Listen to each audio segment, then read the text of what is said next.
Hello everyone, welcome to test quiz. Test quiz में आप सभी का स्वागत है।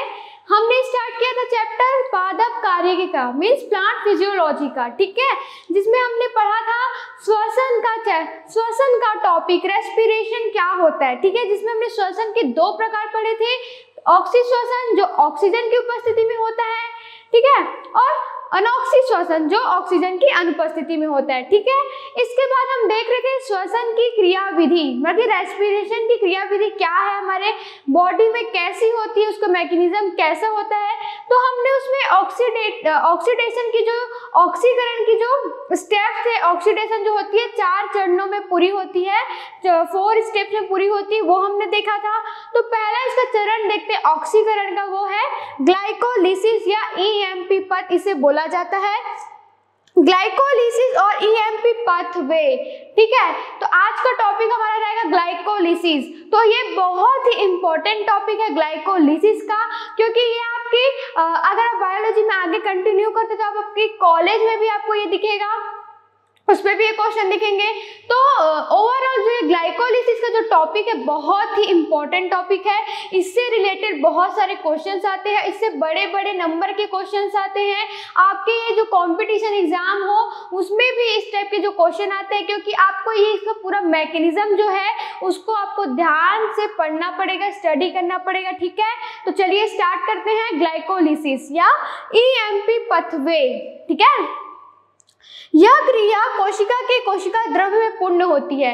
जो सेल होता है उसमें जो साइटोप्लाज्म पाया जाता है, कोशिका द्रव्य, कोशिका में पाया जाने वाला द्रव्य ही कोशिका का द्रव्य यानी कि कोशिका द्रव्य होता है, साइटोप्लाज्म होता है। तो ग्लाइकोलिसिस की जो क्रिया होती है, जो प्रोसेस होता है, वो उसकी कोशिका द्रव्य में पूरा होता है, कोशिका द्रव्य में होता है। क्वेश्चन ये आता है कि ग्लाइकोलिसिस की क्रिया कहाँ होती है, तो कोशिका द्रव्य में होती है। ये बहुत इंपॉर्टेंट क्वेश्चन बन सकता है और आता ही है जनरली, ठीक है। तो ग्लाइकोलिसिस कोशिका द्रव्य में पूर्ण होती है। इस क्रिया के फलस्वरूप ग्लूकोज के एक अणु के क्रमबद्ध विघटन के फलस्वरूप पायरुविक अम्ल के 2 अणुओं का निर्माण होता है। इसमें क्या होता है, जो प्राथमिक उत्पाद बोल लो या फिर जो रहता है हमारे पास ग्लूकोज, ठीक है। तो ग्लूकोज का क्या होता है, ग्लूकोज के विघटन के द्वारा निरंतर विघटन से जो लास्ट में अंतिम उत्पाद बनता है वो क्या बनता है, पायुरिक अम्ल बनता है, पायुरिक एसिड बनता है। तो एक अणु ग्लूकोज से 2 अणु पायुरिक अम्ल के बनते हैं, ये यहाँ पे लिखा है। इस पथ की खोज एमटेन, मेयरहॉफ एवं पार्नस नामक 3 वैज्ञानिक ने मिलकर किया था, अतः इसे ईएमपी पथ या ग्लाइकोलिसिस कहते हैं। आपको अगर पूछा जाता है कि ग्लाइकोलिसिस की जो प्रक्रिया है, ग्लाइकोलिसिस की जो प्रोसेस है, वो किस वैज्ञानिक ने दिया था, किन वैज्ञानिक ने दिया था, तो एमटेन, मेयरहॉफ एवं पार्नस, इन वैज्ञानिक ने मिलकर, ये 3 वैज्ञानिक थे, ठीक है, ये 3 अलग अलग वैज्ञानिक है जिन्होंने मिलकर ग्लाइकोलिसिस की क्रिया दी। अब ग्लाइकोलिसिस का उन्होंने क्रिया दी, क्रिया को बताया, वर्णन किया, उस प्रोसेस को समझाया, इसलिए ग्लाइकोलिसिस को ईएमपी पथ भी बोला जाता है। ई मतलब होता है एमडेन, ठीक है, एमडेन, एम से मेयरहॉफ और पथ से होता है पार्नस, सॉरी पी से होता है पार्नस, ईएमपी मतलब एमडेन, मेयरहॉफ, पार्नस, क्योंकि इन 3 वैज्ञानिकों ने ग्लाइकोलिसिस को समझाया था, ग्लाइकोलिसिस को डिस्क्राइब किया था, वर्णन किया था, इसलिए उनके ही नाम पर इसे ईएमपी पथ या फिर ईएमपी पथवे भी कहा जाता है। तो आपको यहाँ तक क्लियर है कि ग्लाइकोलिसिस जो होती है कोशिका द्रव्य में पूर्ण होने वाली क्रिया है, प्रोसेस है। तो इसमें क्या होता है, एक ग्लूकोज के निरंतर विघटन होने से लास्ट में अंतिम उत्पाद के रूप में हमें 2 अणु पायरुविक एसिड, पायरुविक अम्ल के प्राप्त होते हैं। इस क्रिया को किसने समझाया था, इस क्रिया को किसने दिया था, तो एमडेन, मेयरहॉफ और पार्नस ने दिया था, इसी के नाम पर ईएमपी भी कहा जाता है। आपको ये क्वेश्चन कर सकते हैं कि ग्लाइकोलिसिस को ईएमपी पथवे, ईएमपी पथ क्यों कहा जाता है, क्योंकि एमडेन, मेयरहॉफ और पार्नस ने तीनों ने मिलकर दिया था, उनके नाम पर ही ग्लाइकोलिसिस को ईएमपी पथवे भी कहा जाता है, ठीक है। यहाँ तक क्लियर है। नेक्स्ट पेज देखते हैं।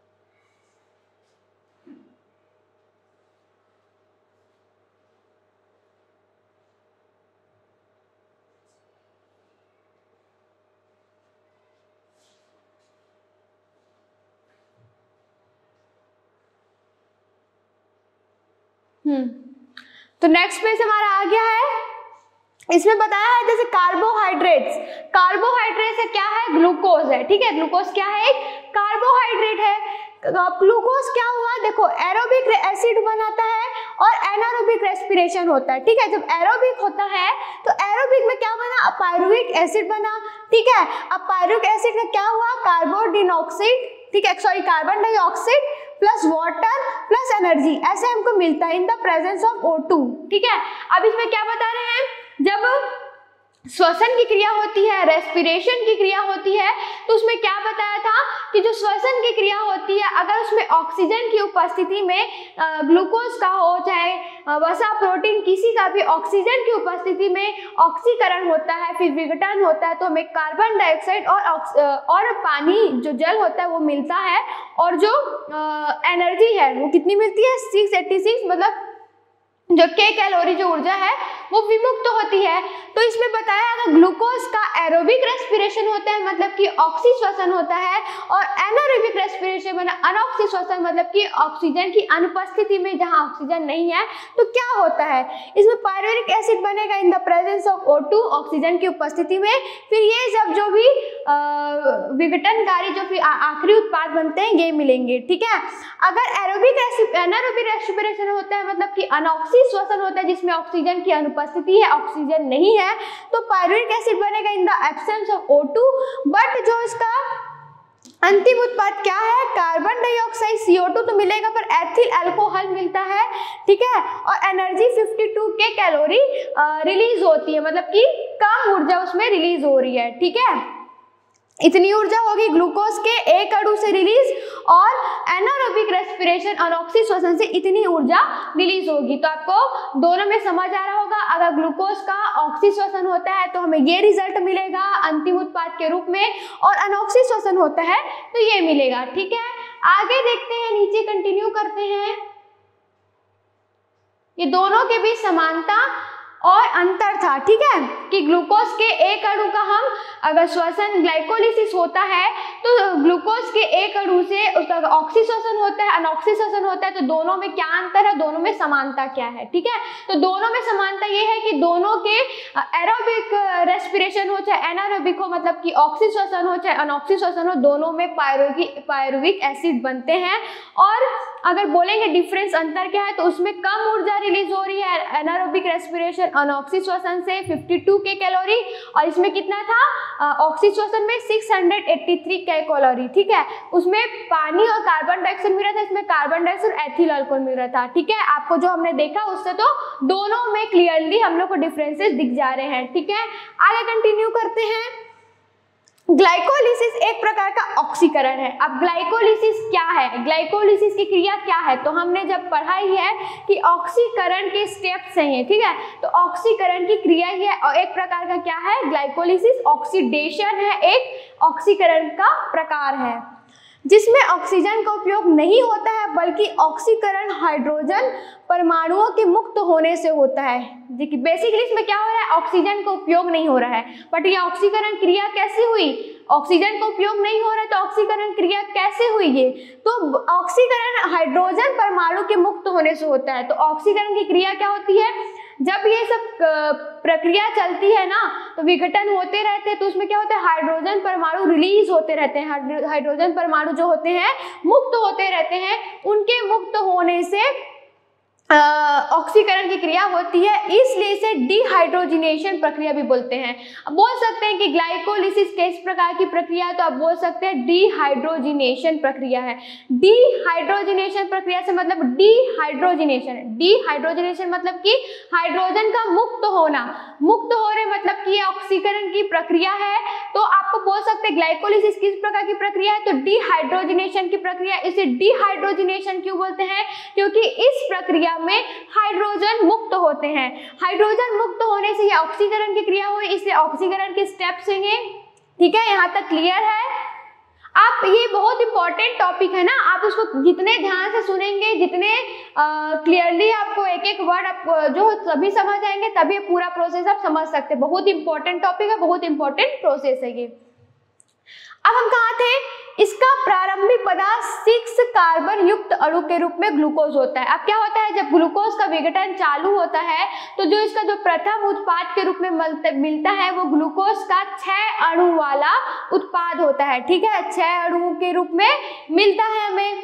तो जो प्रारंभिक पदार्थ जो रहता है वो ग्लूकोज में 6 कार्बन वाला अणु रहता है। ठीक है, इसका अन्य पदार्थ के रूप में 3 कार्बन यौगिक वाला पायरुविक अम्ल के 2 अणु बनते हैं। ठीक है, जब स्टार्टिंग में ये प्रक्रिया चालू होती है तो ग्लूकोज क्या रहता है, 6 कार्बन युक्त होता है, 6 कार्बन का बना होता है। अंतिम उत्पाद में हमें तीन अलग अलग कार्बन युक्त अणु के रूप में पायरुविक एसिड मिलते हैं, मतलब पायरुविक एसिड के 2 अणु मिलते हैं। ठीक है, प्रत्येक ग्लाइकोलिसिस में 2 फॉस्फोरिलेशन से 2 एटीपी का उपयोग होता है। ठीक है, इसमें बोला जा रहा है कि ग्लाइकोलिसिस में 2 फॉस्फोरिलेशन से, फॉस्फोरिलेशन की प्रक्रिया होती है उसमें। ठीक है, फॉस्फोरिलाइजेशन बोलते हैं। ठीक है, फॉस्फोरिलेशन में क्या होता है, 2 बार फॉस्फोरिलेशन होता है और 2 एटीपी का उपयोग हो जाता है, मतलब कि एटीपी का हम उपयोग कर रहे हैं। ठीक है, 2 फॉस्फोरिलेशन होगा तो एटीपी का उपयोग होता है, तो 2 एटीपी का हम उपयोग कर लेते हैं।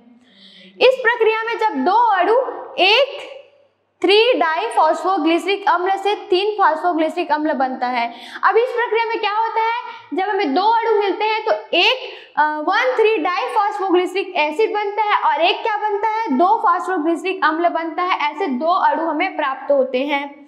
तब भी कुल 2 एटीपी का निर्माण होता है। तब क्या होता है, 2 एटीपी का निर्माण हो रहा है, 2 एटीपी बन रहे हैं। जो फॉस्फोरिलेशन की क्रिया होती है, फॉस्फोरिलाइजेशन होता है, उसमें एटीपी का यूज होता है, तो वहां पे 2 एटीपी यूज हुआ है और इस लाइन में लिखा गया है कि 2 एटीपी का बन रहे हैं, निर्माण हो रहा है। ठीक है, इसी तरह 2 अणु फॉस्फोएनॉल पायरुवेट से जब 2 अणु एनॉल पायरुविक अम्ल बनता है तब कुल 2 एटीपी का निर्माण होता है।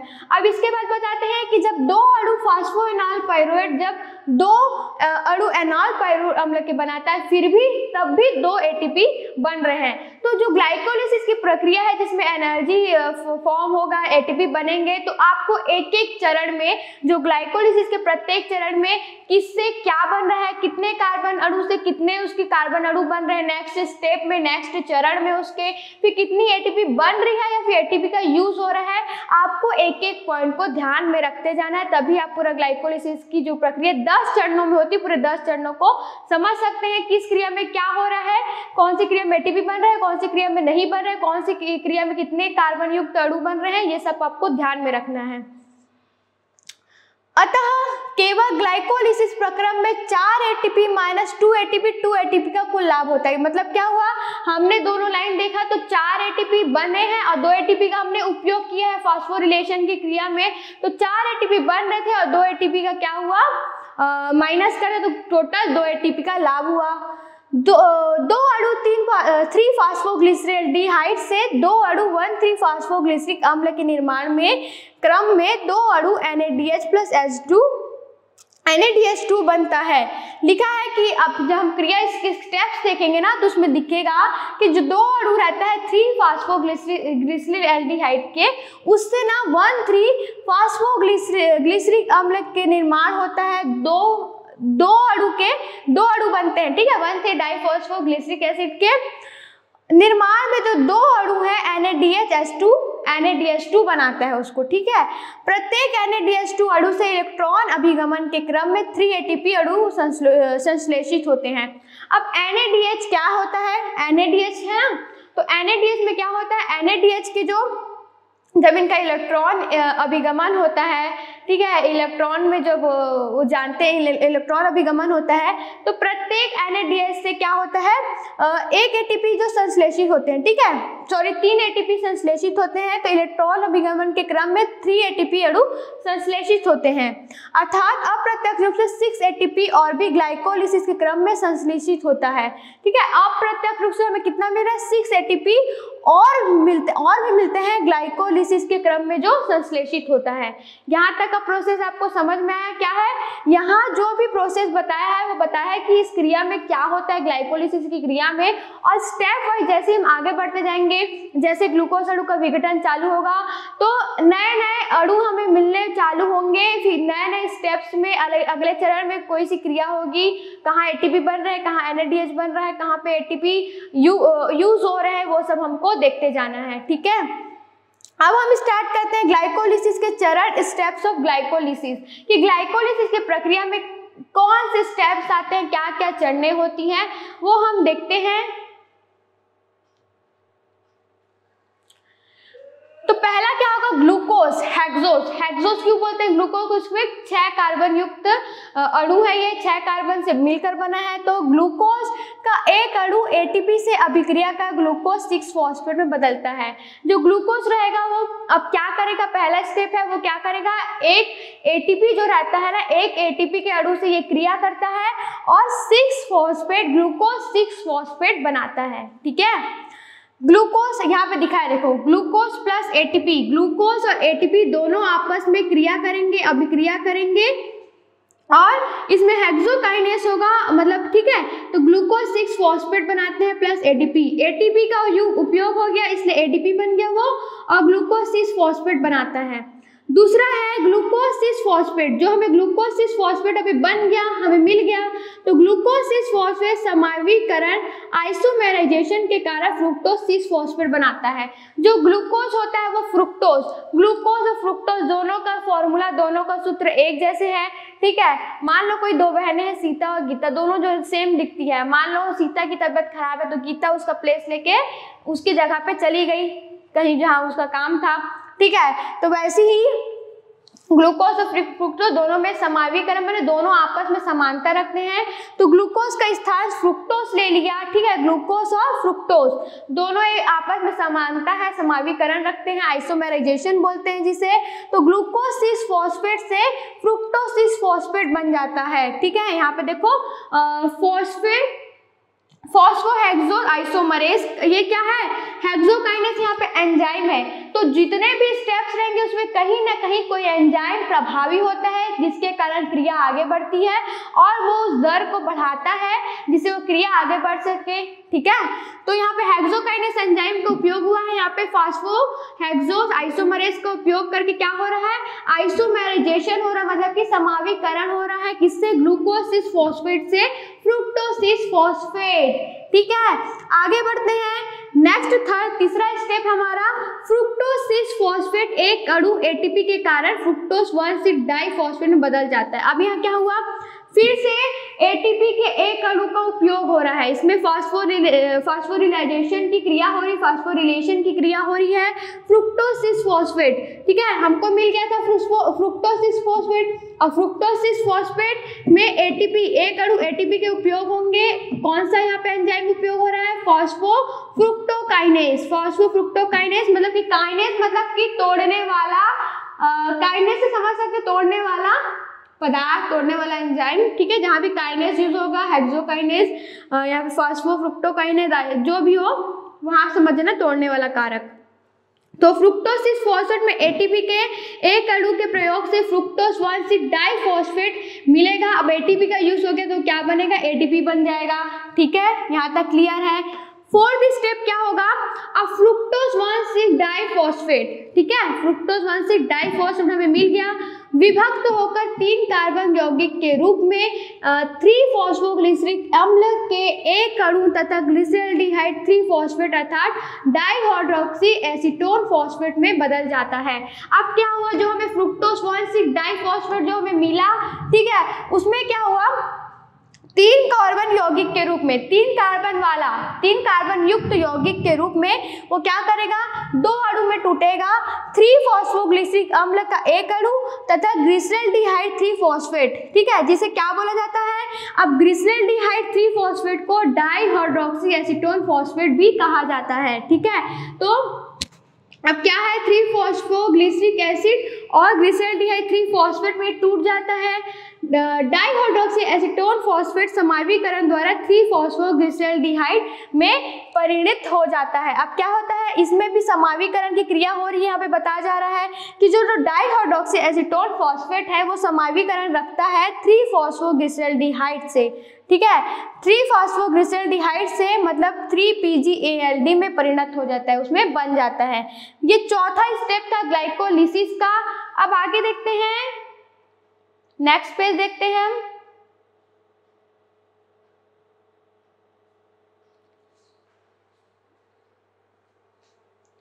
अब क्या हुआ देखो, इसमें बता रहा है पूरा क्रिया करके, फिर फ्रुक्टोज 1,6 डाइफॉस्फेट से एल्डोलेज ये बना, बी है डाइहाइड्रोक्सी एसीटोन फॉस्फेट से 3-PgALD। तो ये देखो ये स्टेप्स हैं इसके, ये पूरा, ठीक है। इसको मैं एक्सप्लेन कर देती हूँ। अगर आपको बोलेंगे ग्लाइकोलिसिस प्रोसेस का, ग्लाइकोलिसिस क्रिया का आप स्टेप वाइज उसको डिस्क्राइब कीजिए, वर्णन कीजिए, तो आपको ये बनाना, तो इसका जो चार्ट है, ये फ्लो चार्ट है, जो ग्लाइकोलिसिस स्टेप वाइज जो क्रिया है उसको ये बनाना तो आपको कंपलसरी ही है, जरूरी ही है, अनिवार्य ही है, ठीक है। इसके बिना आपका आंसर कंप्लीट नहीं होगा। आप इसको बनाने के बाद एक एक स्टेप को आपको डिस्क्राइब करना जाना है, एक एक स्टेप में आपको बताना है, एक एक चरण में ग्लाइकोलिसिस के कि किस अणु से क्या बना, ठीक है, उसमें कितने अणु से, कार्बन अणु से कितने हमको अणु मिले, कौन से एंजाइम का यूज हो रहा है, कौन सा एंजाइम उसमें भाग ले रहा है, कौन सी क्रिया वहां पे हो रही है, कितने अणु जो एटीपी के यूज हो रहे हैं यहाँ पे बन रहे हैं। तो एक एक स्टेप में अगर आप यही चार्ट बनाने के बाद एक एक स्टेप आपको पूरा डिस्क्राइब करते जाना है, तब आपका ये पूरा आंसर कंप्लीट होगा।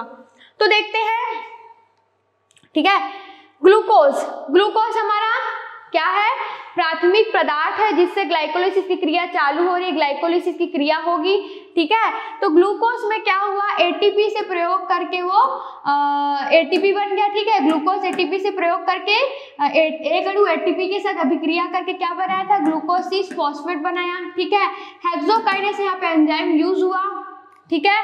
उसके बाद देखते हैं ग्लूकोज 6 फॉस्फेट में जब क्रिया हुई तो आइसोमेराइजेशन की क्रिया हुई थी, ठीक है, समावीकरण हुआ था, तो ग्लूकोज से फ्रुक्टोज 6 फॉस्फेट बना था, ठीक है। और यहाँ पे देखो क्या कौन सा एंजाइम यूज हो रहा है, फॉस्फोरो एक्सो आइसोमेरेज यूज हुआ। अब फ्रुक्टोज 6 फॉस्फेट एटीपी का एक अणु का उपयोग करते हैं, जो एटीपी से एडीपी बन गया वो, और फ्रुक्टोज 1,6 डाइफॉस्फेट बनाते हैं, ठीक है।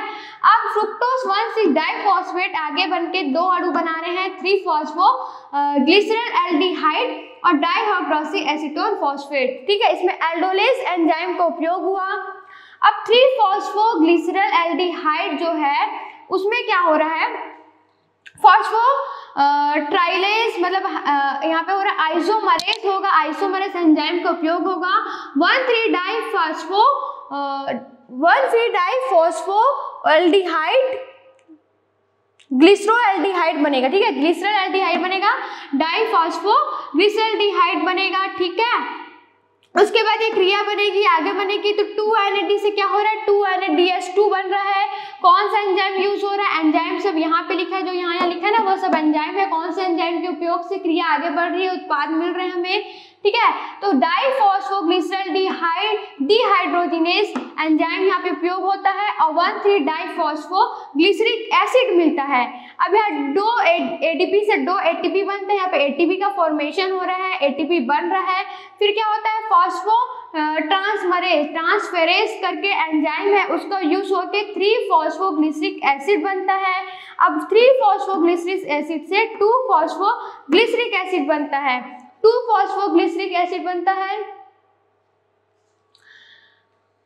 2-फॉस्फोग्लिसरिक एसिड बनता है, ठीक है, किसके, फॉस्फोग्लिसरम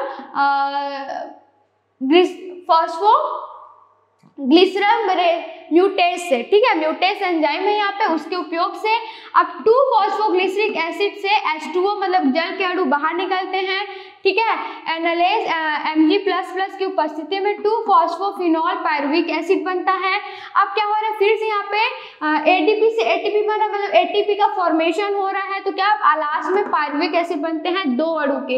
यहाँ पे कितने कितने अणु बन रहे हैं, मोल लिख रहे हैं, यहाँ पे लिखा है 2 मोल बने इसके, 2 मोल से मतलब अणु बने, कितने कार्बन वाले बने हैं यहाँ पे सब डिस्क्राइब किया है। 3 कार्बन वाले, 3 कार्बन वाले, ये 3 कार्बन वाले, ये 3 कार्बन वाले। तो जो यहाँ पे लिखा है ना कौन से स्टेप में कितने अणु बन रहे हैं, जैसे लास्ट में पायरुविक एसिड 2 मोल बने और 3 कार्बन वाले ईच, तो 2 अणु बने हैं पायरुविक एसिड के, तो 2 मोल बने मतलब कि 2 अणु मिले हैं पायरुविक एसिड के। एक अणु में 3 कार्बन है और एक अणु में 3 कार्बन है, ऐसे पूरे 6 कार्बन वाले 2 पायरुविक एसिड, 2 अणु पायरुविक एसिड के मिलते हैं। ठीक है, तो यहाँ पे पूरा ये स्टेप्स है कि स्टेप बाय स्टेप, चरण एक चरण के बाद दूसरे चरण कौन सा पदार्थ मिल रहा है, ठीक है, कौन सा एंजाइम यूज हो रहा है यहाँ पे लिखा है। तो क्रिया में कब H2O पानी बाहर निकल रहा है तो ADP से ATP बन रहा है, तो कहाँ पे ATP का यूज हो रहा है, कहाँ पे NADH से NADH2 बन रहा है। और जो यहाँ किनारे में लिखा गया है वो बता रहा है कि प्रत्येक चरण में हर एक स्टेप्स में कितने अणु हैं, अणु को मोल से बताते हैं। ठीक है, इसमें 2 मोल बने मतलब 2 अणु बने इसके, 3 कार्बन ईच माने कि हर एक में, प्रत्येक में, तो 3 कार्बन वाले बने ये, तो आखिरी में 3 कार्बन ईच मतलब 2 अणु जो मिल रहे हैं वो 3 कार्बन वाले मिल रहे हैं, 3 में अलग, 1 अणु में 3 अलग। ठीक है, तो पूरे स्टेप्स है ग्लाइकोलिसिस के।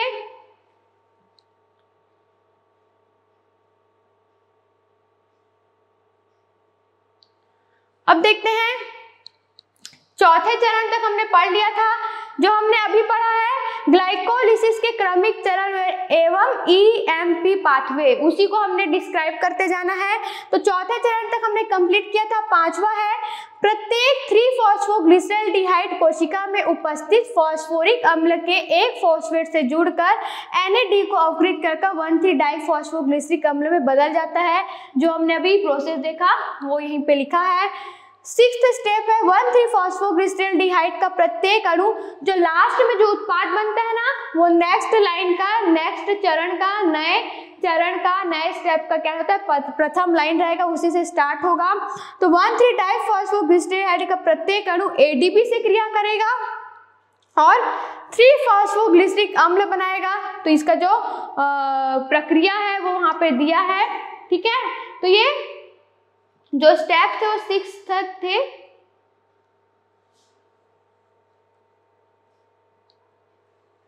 सातवां यहाँ पे हमारे पास दिया है, 7वां जो चरण है कि 3-फॉस्फोग्लिसरिक अम्ल जो हमें मिला का अणु आंतरिक पुनर्व्यास के कारण 2-फॉस्फोग्लिसरिक अम्ल में बदल जाता है। अब 3-फॉस्फोग्लिसरिक अम्ल क्या करेगा, वो 2-फॉस्फोग्लिसरिक अम्ल में बदल जाता है। यहाँ पे दिया है 3-PGA फॉस्फोग्लिसरिक अम्ल क्या होगा, PGA म्यूटेस में फॉस्फोग्लिसरिक एसिड म्यूटेस काम करेगा और 2-फॉस्फोग्लिसरिक एसिड में बन जाता है। जो 8वां स्टेप उसमें क्या है, 2-फॉस्फोग्लिसरिक अम्ल जो बना है, 2-फॉस्फोग्लिसरिक अम्ल जो बना है उसमें एनोलेज एंजाइम की उपस्थिति में 2-फॉस्फोग्लिसरिक एसिड एनोलेज एंजाइम की उपस्थिति में एक अणु जल खोकर, मतलब कि अणु जो H2O जो बाहर निकला, एक अणु जल निकला और फॉस्फोएनॉल पाइरुवेट में बदल जाता है। फॉस्फोएनॉल पाइरुवेट में पाइरुविक एसिड में बदल जाता है और H2O बाहर निकल गया। नेक्स्ट स्टेप है फॉस्फोएनॉल पाइरुविक अम्ल। जो फॉस्फोएनॉल पाइरुविक एसिड जो बना है उसमें एक ATP अणु को फॉस्फेट समूह को प्रदान करता है। उसमें क्या हुआ, इस चरण में जो फॉस्फोएनॉल पाइरुविक एसिड है वो ADP को एक अणु देता है, मतलब वो ATP बन गया और एनॉल पाइरुविक में बदल जाता है। देखो फॉस्फोएनॉल पाइरुविक एसिड है, ADP को वो क्या दिया, फॉस्फेट दिया, एक ठो फॉस्फेट समूह दिया, तो क्या बन गया वो ATP का फॉर्मेशन, ATP बना दिया और लास्ट में हमको मिला एनॉल पाइरुविक एसिड। 10वां स्टेप है जो एनॉल पाइरुविक एसिड, लास्ट 10वां। ग्लाइकोलिसिस में कितने चरण होते हैं, तो 10 चरण होते हैं, 10 स्टेप्स होते हैं। तो ये अंतिम चरण है।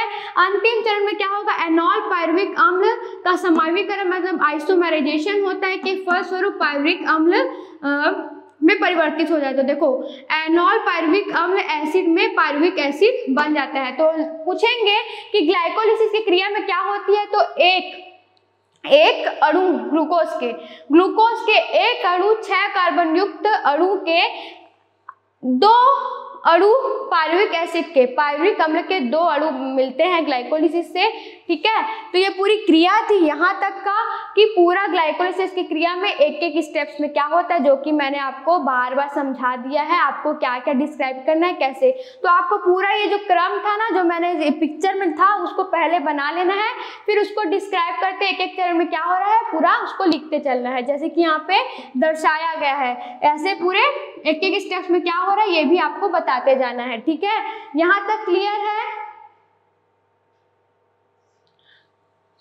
अब देखो ग्लाइकोलिसिस के चरण में बता रहा है, प्रथम क्या होगा, प्रथम फास्फोरिलेशन हुआ, फिर उसमें समावयवीकरण हुआ, दूसरे चरण में, तीसरे में द्वितीय फास्फोरिलेशन हुआ।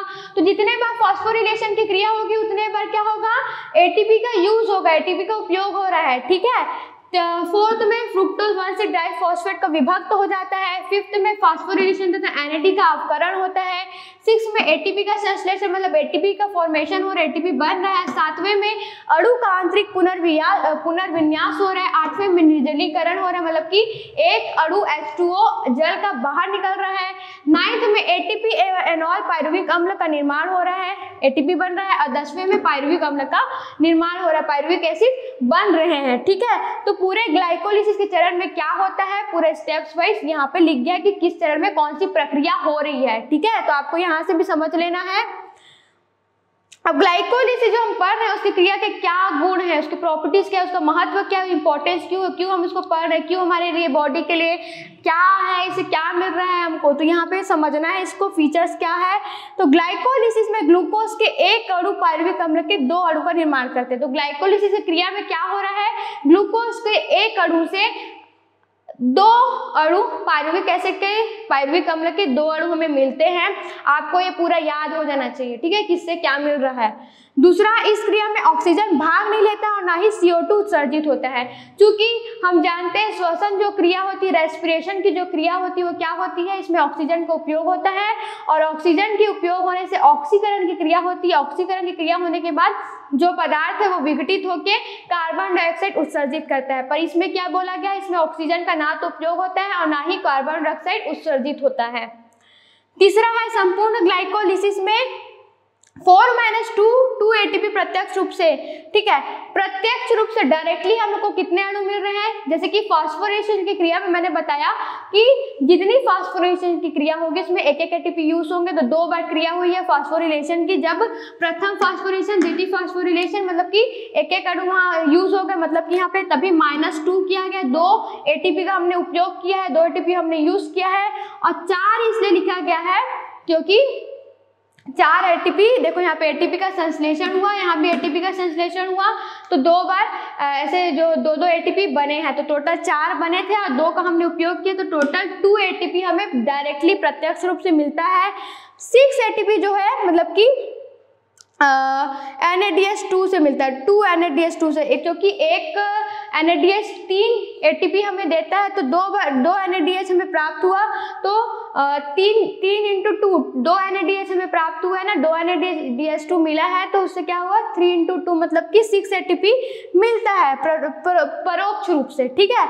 एटीपी के संदर्भ में ग्लाइकोलिसिस में प्रत्यक्ष तथा परोक्ष रूप से 8 एटीपी की प्राप्ति होती है। अब टोटल कितना हुआ, प्रत्यक्ष रूप से तो हमें 2 एटीपी मिल रहे थे, क्योंकि 2 को हम 4 एटीपी का फॉर्मेशन हुआ था, 4 एटीपी बने थे, पर क्या हुआ हमने 2 एटीपी का उपयोग कर लिया, तो 4 - 2 हो गया, 2 एटीपी हमें प्रत्यक्ष रूप से मिले, और NADH2 जो हमका फॉर्मेशन हुआ उससे हमें 6 एटीपी मिले, तो 6 + 2 6 + 2 कितना होता है 8 ना, तो टोटल हमें परोक्ष रूप से, इसको प्रत्यक्ष नहीं बोलेंगे, परोक्ष रूप से टोटल सबको मिला के हमें 8 एटीपी की प्राप्ति होती है। तो ग्लाइकोलिसिस की क्रिया में आपको कितने एटीपी का लाभ होता है, कितने एटीपी आपको प्राप्त होते हैं, तो आपको कंप्लीट आंसर, ये जो थर्ड पॉइंट है वो आपको पूरा कंप्लीट आंसर होना चाहिए, आपको पूरा यही लिखना है।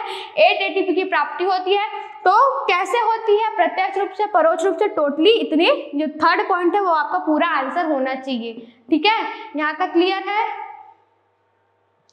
अब ग्लाइकोलिसिस की पूरी क्रिया का जो हमने पढ़ा है, पूरा ग्लाइकोलिसिस क्या होता है, कहाँ होता है, इस क्रिया में क्या होता है, इसके प्रत्येक चरण में क्या होता है, टोटल 10 चरण होते हैं, 10 स्टेप्स होते हैं, पूरे चरण में कौन सी क्रिया होती है, कौन से एंजाइम्स यूज हो रहे हैं, कितने एटीपी फॉर्मेशन हो रही है, ये सब क्रिया पूरा स्टेप्स हमने ओवरऑल देख लिया। अब देखते हैं एक नज़र की ग्लाइकोलिसिस में। तो कुल लागत, कुल उत्पादन और लाभ, ठीक है, हमको उसमें क्या लगाना पड़ रहा है, उस क्रिया में क्या देना पड़ रहा है, कुल उत्पादन, टोटल आउटपुट, ठीक है, जो हम लगा रहे हैं तो इनपुट, उस क्रिया में हम क्या दे रहे हैं, क्या लगा रहे हैं अपना, ठीक है। जैसे आप कुछ घर बनाओगे तो क्या करेंगे, उसमें इन्वेस्टमेंट करना पड़ेगा, पैसा लगाना पड़ेगा, तो मिट्टी सीमेंट आएगा ना उसका, तो क्या पैसा देंगे, पैसा लगाएंगे, बाहर बाद में क्या बनेगा, आपको पूरा बंगला बन गया, घर बन गया, वो आपका आउटपुट है, ठीक है। तो वैसे ही इस क्रिया में हम क्या लगा रहे हैं, क्या दे रहे हैं, कुल उत्पादन, उससे क्या मिल रहा है, और लाभ हमें प्रॉफिट क्या हुआ उसमें। तो ग्लूकोज के एक अणु 6 कार्बन यौगिक, हम ग्लूकोज का एक अणु का उपयोग करते हैं प्रारंभिक पदार्थ के रूप में, तो कुल उत्पादन उससे क्या मिलेगा, पायरुविक अम्ल के 2 अणु बनेंगे 3C यौगिक के रूप में। 2 अणु जो मिल रहे हैं ना वो 3C ऐसे 2 अणु पायरुविक अम्ल के मिलेंगे, उसमें प्रॉफिट हमें कुछ नहीं हुआ। दूसरा है एटीपी के 2 अणु, हम एटीपी के 2 अणु का उपयोग करते हैं जब फॉस्फोरिलेशन की क्रिया होती है तो 2 एटीपी का उपयोग करते हैं, इससे हमें उत्पादन के रूप में एटीपी के 4 अणु मिलते हैं, मतलब कि टोटल की एटीपी के 2 अणु का हमें लाभ हो रहा है, क्योंकि 2 हमने लगाए थे और हमें मिल रहे हैं 4, टोटल कितना हुआ, हमें 2 अणु का लाभ हुआ। तीसरा है एडीपी के 4 अणु, एडीपी के 4 अणु हमें लगाए, एडीपी के 4 अणु लगाए, उससे हमें 2 एटीपी उत्पादन मिला, 2 एटीपी हमें प्राप्त हुए, मतलब कि लाभ हमें वहां पे कुछ नहीं हुआ, क्योंकि हमने 4 एडीपी लगाए थे पर हमें कितना मिला, 2 एडीपी ही मिला, मतलब कि लाभ कुछ नहीं हुआ वहां पे। एनएडी के 2 अणु, NAD के 2 अणु हमने लगाए, तो NAD के 2 अणु लगाने से NADH2 के 2 अणु प्राप्त हुए, मतलब NADH2 के 2 अणु हमें प्राप्त होंगे, ठीक है। 2 कार्बनिक फॉस्फेट हमने लगाया, तो 2 कार्बनिक फॉस्फेट से 2 अणु H2O के मिलते हैं, तो कितना हुआ, H2O के 2 अणु हमें लाभ मिले, प्रॉफिट मिले। तो जो हमने ग्लाइकोलिसिस की क्रिया पूरा पढ़ा है, जो समझा है, आपको पूरा ये जो बहुत इंपॉर्टेंट टॉपिक है, जैसे मैंने आपको बताया, आगे जाके अगर आप उसको अच्छे से अभी कैरी करते हैं, अच्छे से स्टडी करते हैं, तो आगे जाके आपके लिए बहुत ही बेनिफिशियल रहेगा, बहुत ही बेनिफिट रहेगा। तो आपको इसको जो पूरी प्रोसेस है, क्रिया को आप बहुत अच्छे से बनाइए, कॉपी में प्रैक्टिस कीजिए, स्टेप स्टेप वाइज में कौन कौन सी क्रिया हो रही है, और एक नज़रिया आपको ये समझाने के लिए था कि हमने कितना इन्वेस्टमेंट किया, क्या हमें मिल रहा है, कितना लाभ हो रहा है, कितना प्रॉफिट हो रहा है। तो ये थी ग्लाइकोलिसिस की प्रक्रिया जो हम पढ़ रहे थे, श्वसन की क्रिया में रेस्पिरेशन का एक भाग है वो ग्लाइकोलिसिस। इसे ईएमपी पथ बोलते हैं, क्योंकि ईएमपी से बोलते हैं, जैसे मैंने बताया, क्योंकि इसे एमडेन, मेयरहोफ और पार्सन ने दिया था, इसलिए उनके नाम पर ही ये क्रिया ईएमपी पथवे भी कहा जाता है। तो ये ग्लाइकोलिसिस का टॉपिक था जिसमें हमने पूरे जो भी इंपॉर्टेंट चीज़ें थी, जो भी इसका प्रोसेस था, उसको क्लियरली हमने समझ लिया है आज की क्लास में, ठीक है। तो आज की क्लास में यही तक, मिलते हैं नेक्स्ट क्लास में, तब तक के लिए stay blessed, stay home, thank you.